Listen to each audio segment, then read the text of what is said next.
YCP ప్రభుత్వంలో నాటి వైద్యారోగ్య శాఖ మంత్రి విడుదల రజని సాగించిన దందాలు సెటిల్మెంట్లు ఒక్కొక్కటిగా వెలుగులోకి వస్తున్నాయి. తనను బెదిరించి 2,20,00,000 వసూలు చేసినట్లు పల్నాడు జిల్లా చిలకలూరుపేట నియోజకవర్గ పరిధిలోని ఎడ్లపాడుకు చెందిన శ్రీ లక్ష్మీ బాలాజీ స్టోన్ క్రషర్ యజమాని ఏసీబీ డీజీ కార్యాలయంలో గుంటూరులోని ఏసీబీ అదనపు ఎస్పీ మత్తై మహేంద్రకు రాతపూర్వకంగా ఫిర్యాదు చేశారు.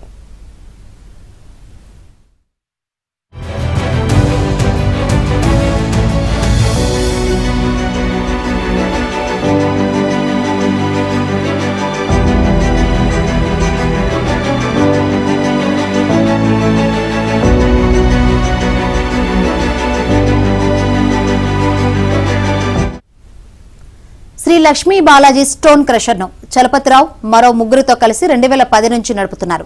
వైసీపీ అధికారంలోకి వచ్చాక 2020 సెప్టెంబర్ 4న విడుదల రజని తనను కలవాలంటూ పిఏ రామకృష్ణ ద్వారా క్రషర్ యజమానులకు కబురు పెట్టింది. దీంతో చలపతిరావు వ్యాపారంలో మరో భాగస్వామి అయిన నంబూరి శ్రీనివాసరావు రజని ఆఫీస్కు వెళ్లి ఆమెను కలిశారు.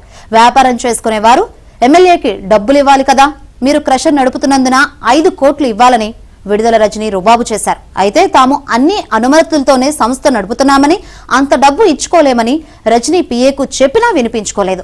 ఆ తర్వాత సెప్టెంబర్ 11న విజిలెన్స్ ఎస్పీ జాషువా కనీసం నోటీసులు లేకుండా క్రషర్ను సందర్శించి క్రషర్ నిర్వహణలో పెద్ద ఎత్తున అవకతవకలు జరిగినట్లు తమకు సమాచారం వచ్చిందని 50 కోట్లు జరిమానా కట్టాలని చలపతిరావును బెదిరించారు.